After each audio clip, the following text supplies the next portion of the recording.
நான் அழகை ரசிக்க உன் பார்வை ஒன்று போதும். நான் கவிதை கற்க உன் வார்த்தை ஒன்று போதும். நான் நிம்மதி அடைய உன் புன்னகை ஒன்று போதும். நான் வாழ்ந்து முடிக்க உன் மூச்சு காற்று ஒன்றே போதும். உனக்கு பிடிச்ச கவிஞர் யாரா? எனக்கு பிடிச்ச கவிஞன் ரமணன், வாலி, நாமுத்துக்குமார். இவங்க கவிதையெல்லாம் பார்க்கும்போது ஒன்று இயக்குநர்களுக்காகவோ நடிகர்களுக்காகவோ எழுதின மாதிரி இருக்கு. ஒன்று அனுபவித்து ரசித்து எழுதின மாதிரி இருக்கும். ஒருத்தனோட மனசை இசை மாற்றும்னா அதுக்கு இணையாக கவிதையும் மாற்றும். இது நான் தெரிஞ்சுக்கிட்டது.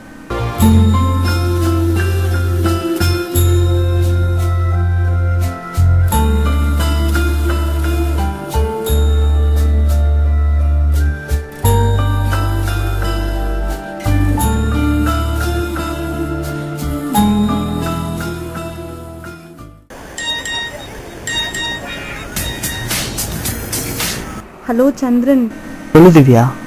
சந்திரன், நம்ம காதலை எங்கள் வீட்டில் சொல்லிட்டேன். ஆனால் அவங்க ஒத்துக்கவே மாட்டேங்கிறாங்க. நான் எவ்வளவோ அழுது பார்த்தேன், பேசி பார்த்தேன், கெஞ்சி கூட பார்த்துட்டேன். நேற்று கூட என்னை பொண்ணு பார்த்துட்டு போனாங்க. திவ்யா, நீ வந்துரு, வீட்டை விட்டு வந்துரு. நான் பார்த்துக்கிறேன், நம்ம கல்யாணம் பண்ணிக்கலாம். வீட்டை விட்டு வந்துட்டு பிச்சை எடுக்க சொல்றியா? நீயும் ஆம்பிஷன்ஸ் கவிதை அந்த மாதிரி சொல்லிட்டு இருக்க. ஒரு வேலைக்கும் போக மாட்டேங்கிற. உன்னை நம்பி நான் வந்து என்ன பண்றது? ஓ, மாப்பிள்ள என்ன பண்றான்? அதான் உன்னை பொண்ணு பார்த்துட்டு போனானே பையன், அவன் தான் என்ன பண்றான்? அவரு இன்ஃபோசிஸ்ல வேலை செய்யறாரு. ஓ, இன்ஃபோசிஸ். திவ்யா, என்னால ஒரு ரூம்ல சேர் போட்டு கம்ப்யூட்டர் முன்னாடிலாம் வேலை பார்க்க முடியாது. என் உலகம் ரொம்ப பெருசு திவ்யா. என்னால் படித்தோமா, லவ் பண்ணோமா, கல்யாணம் பண்ணோமா இப்படிலாம் வாழ முடியாது. அப்ப எதுக்கு என்ன லவ் பண்ண? அப்போ மட்டும் இல்லை திவ்யா, இப்பயும் நான் லவ் பண்ணிட்டு தான் இருக்கேன். என்ன சந்திரன், இந்த லவ் வச்சு என்ன பண்றது? ஒரு வீடு தான் வாங்க முடியுமா, இல்ல ஒரு கார் தான் வாங்க முடியுமா? நீ ஏதோ முடிவு எடுத்திருக்கேன்னு தெரியுது, அது என்னன்னு சொல்லு. எனக்கு வேற வழியே தெரியல சந்திரன். நான் எங்க அப்பா அம்மா சொல்றத நான் கேட்க போறேன். புரியுது திவ்யா, இத்தனை நாளா காதலிச்சதெல்லாம் போய் உனக்கு லைஃப்ல செட்டில் ஆகணும்.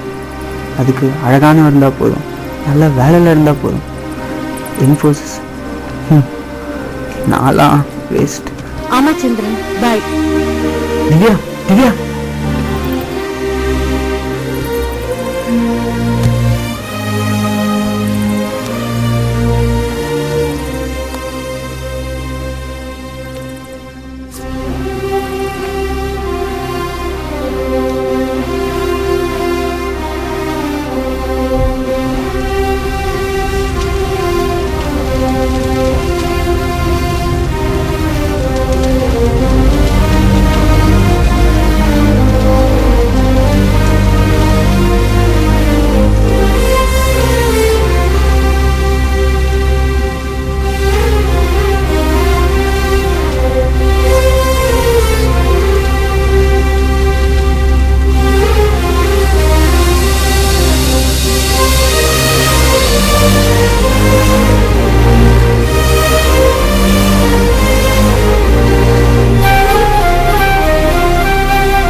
எத்தனை நாளைக்கு எப்படி இருக்க போற?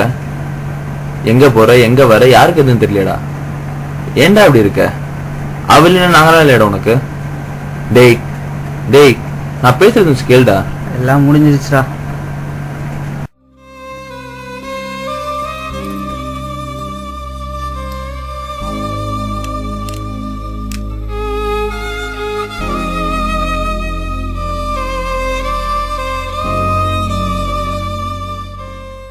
என்னைய விட்டு போனா தெரியுமா?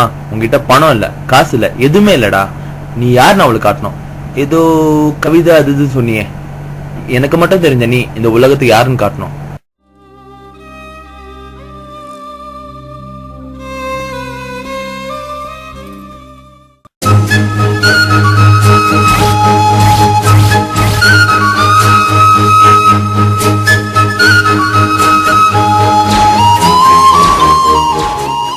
இந்த உலகத்தில் உன்னுடன் வாழ நினைத்தேன்.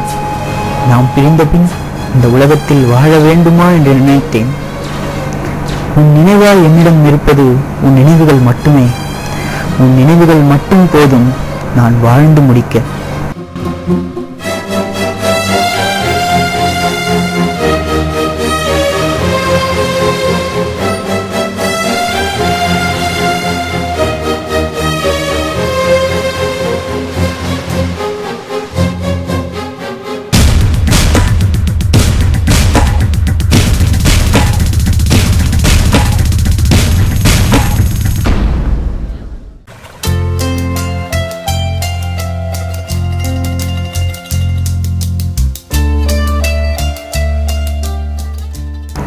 என்னை ஏன் வெறுத்தாய்? நீ வெறுத்ததால் நானும் வெறுத்து விட்டேன் என்னை. டான்ஸரடா, ஃபர்ஸ்ட் நம்ம ஃபேஸ்புக்ல போலாம், அப்புறம் பிளாகர்ல போலாம், அப்புறம் வேணா வெப்சைட் கிரியேட் பண்ணிக்கலாம்.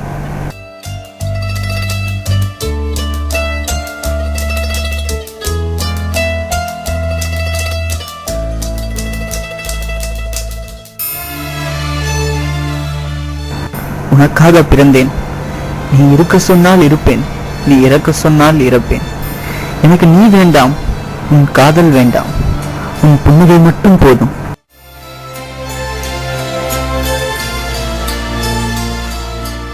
Hello, printing கொடுத்துறீங்களா?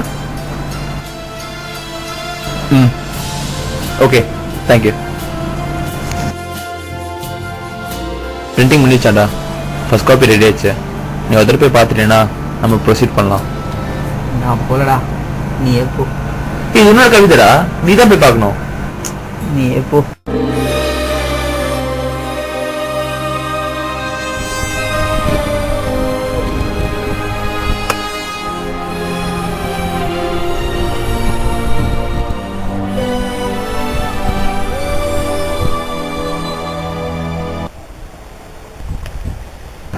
சார் நீங்களா? ஐயோ, உங்களை பாப்பா நினைச்சு கூட பார்க்கல சார். சார் உங்க எல்லா கவிதையும் படிச்சிருக்கேன் சார். ரொம்ப நன்றி சார். நான் சோகமா இருக்கும் போதெல்லாம் உங்க கவிதை தான் சார் படிப்பேன். அப்படியே மனசுக்கு ரொம்ப இதமா இருக்கும் சார். சார் நீங்க ரொம்ப சைலண்டா இருக்கீங்க சார். அதான் பையன் இயல்பே.